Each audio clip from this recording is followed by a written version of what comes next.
Om Swastiastu, Tabe selamat lingkungan latai, salam sujud karende melempang. Di sini perkenalkan, nama saya Junarti. Nama saya Rosla Putri. Di sini kami akan mewawancarai dosen Bapak IGD Darman Gunawan dan mata kuliah yang ditekuni metodologi penelitian. untuk memenuhi tugas UTS mata kuliah teknik penulisan tugas akhir. Permisi Pak, selamat pagi. Ya, selamat pagi. Di sini perkenalkan, nama saya Junarti dari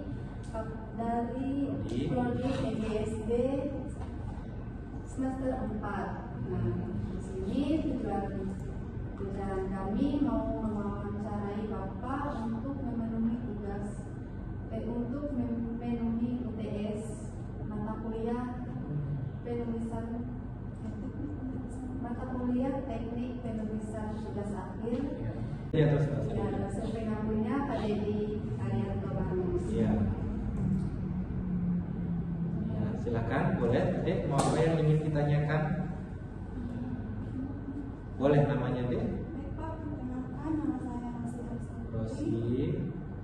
Kelas A PGSD semester 4. Di sini saya ingin bertanya, menurut Bapak, mengapa mahasiswa perlu melakukan penulisan tugas akhir dalam bentuk penelitian? Oke, baik. Dek Rosi dan Dek Junarti. Terima kasih. Om Swastiastu, Tabe selamat, lingkungan latai, salam sujud karena melempang. Sangat menarik, bagus sekali ya. Adik sudah mulai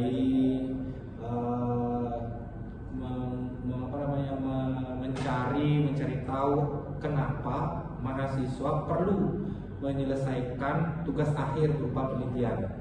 Yang pertama itu adalah merupakan kewajiban bagian daripada Tridharma perguruan tinggi. Apa saja Tridharma perguruan tinggi? Pendidikan pengajaran, penelitian, dan pengabdian ke masyarakat.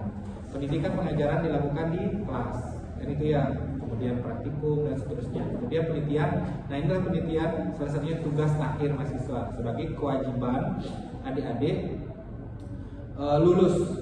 Nah kalau pengabdian itu kan KKN contohnya. Ya. Jadi poinnya kalau kita lihat ya tugas akhir itu kan skripsi. Ya, skripsi. Jadi kenapa penting untuk tugas akhir itu untuk mengajarkan mahasiswa itu berpikir kritis, analitis, dan juga dapat mengaplikasikan teori-teorinya di mana? Di masyarakat nantinya, kayak gitu. Jadi seperti problem solving atau pemecahan masalah. Jadi masalah-masalah yang ada secara akademis itu diteliti, nanti hasilnya itu juga diberikan kontribusinya ke masyarakat. Karena nanti saudara adalah mahasiswa PGSD, ya kan? Dari PGSD, jadi permasalahan penelitiannya nanti di mana? Di sekolah dasar. Jadi itu yang apa contohnya? Umpamanya pendekatannya nanti bisa kualitatif, kuantitatif, atau penelitian tindakan kelas disesuaikan dengan permasalahan atau berdasarkan fenomena-fenomena yang ada di sekolah tersebut. Jadi seperti yang ditanyakan tadi, kenapa perlu adanya penelitian? Itu yang pertama tugas akhir. Yang kedua itu adalah sebagai bentuk kontribusi saudara untuk masyarakat. Oke, cukup? Apa terlalu panjang? Pertanyaan kedua, menurut penentuan ide penelitian, apa saran Anda dalam menentukan ide atau topik penelitian bagi mahasiswa? Oke, menentukan ide atau topik penelitian itu sangat penting ya. Sebelum adik berbicara melaksanakan penelitian, ide sama seperti saudara begini. Saudara ingin makan apa? Gitu. Itu kan idenya, saya ingin makan nasi goreng. Jadi apa yang dibutuhkan nasi goreng itu? Nasi, sayur, kecap, saus, bumbu. Kayak itu. Oh, idenya ada nih. Jadi alat-alatnya, instrumennya apa yang harus dibutuhkan, dan prosesnya itu memasak. Hasilnya menjadi nasi goreng.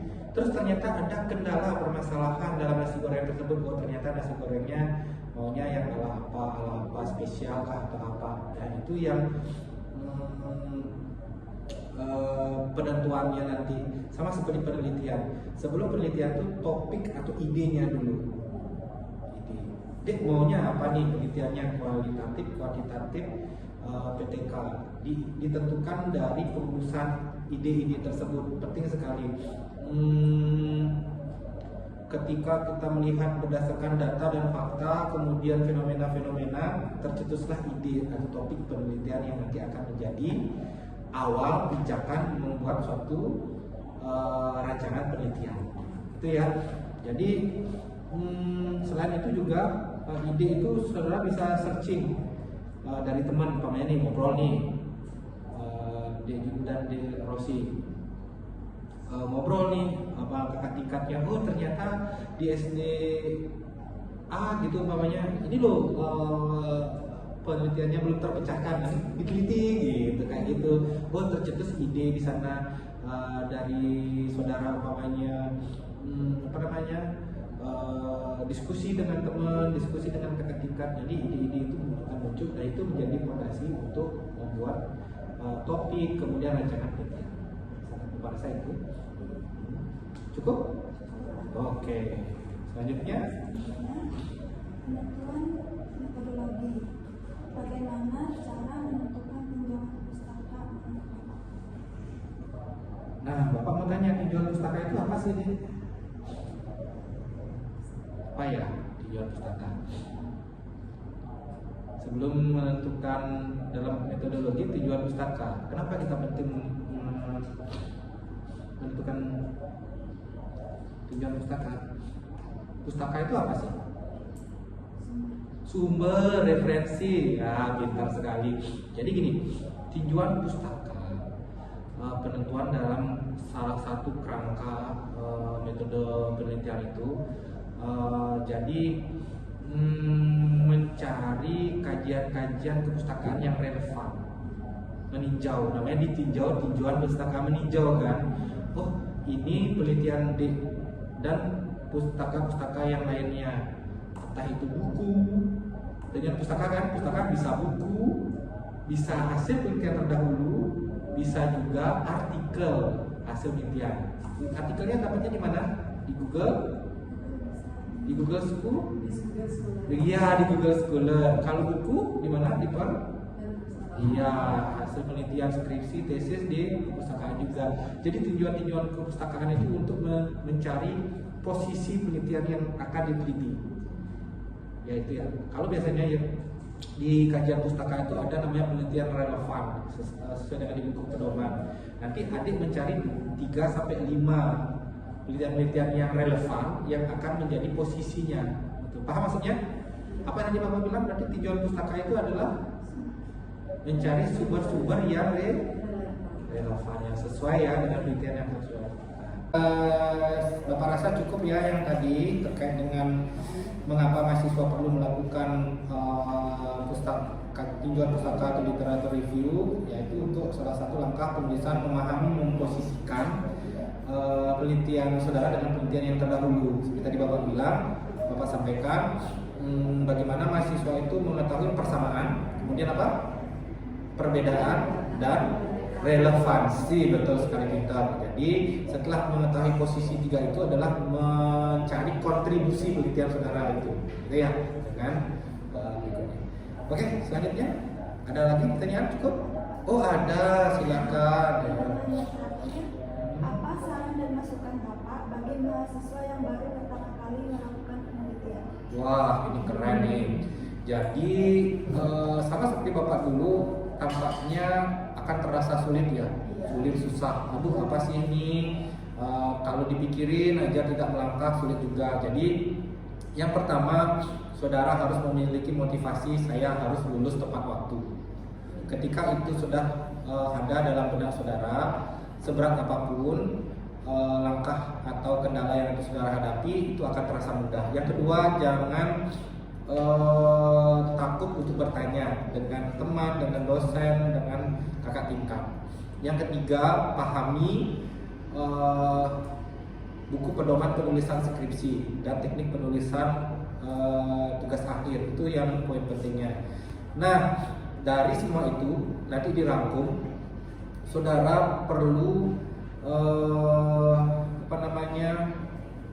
memiliki, kalau kita ya di kependidikan, teori-teori kependidikan itu juga sebagai bekal saudara, pahami teori-teori kependidikan, pahami juga metodologi penelitian dan teknik penulisan, teknik penulisan secara teknis. Karena nanti ketika nanti melakukan penelitian tidak hanya substansi, isi, tapi juga mengetahui apa penulisan.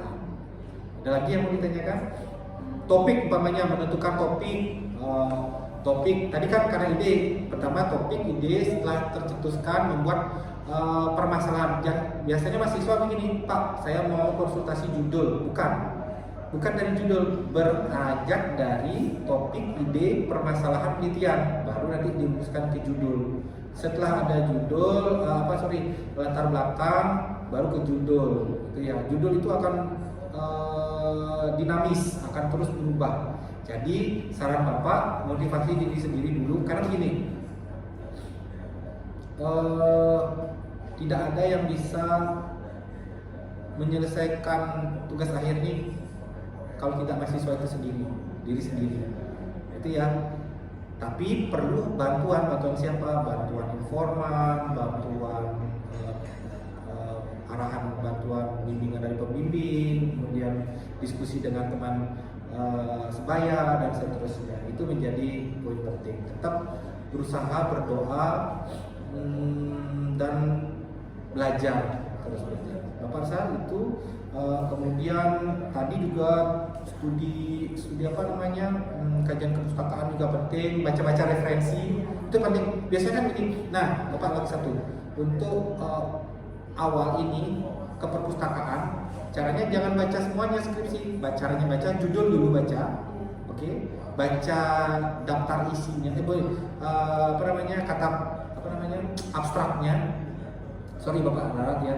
Pertama cari judulnya, kemudian cari abstraknya. Abstrak, karena di abstrak itu kan ada pendahuluannya, singkat, masalah dan hasilnya. Kalau sudah sesuai baru baca isinya, gitu. Baca buku juga begitu. Kalau baca buku baca dulu awalnya, belakangnya kan ada tuh intisarinya kayak begitu. Itu sebagai referensi. Baca-baca, semakin banyak membaca, semakin tahu, sehingga tercetus ide begitu ya. Setelah itu baru konsultasi dengan dosen PA. Punya dosen PA? Punya. Silakan. Apa rasa itu ya? Cukup? Cukup. Terima kasih Pak atas Iya. Baik, De Rosi, De Junarti, De Rosi, terima kasih. Tetap semangat belajar. Terus belajar dan belajar, tidak henti belajar, dan jangan takut untuk bertanya. Cukup ya? Oke, silakan kita tutup dengan Om Santi. Terima kasih, semangat. Terima kasih Pak.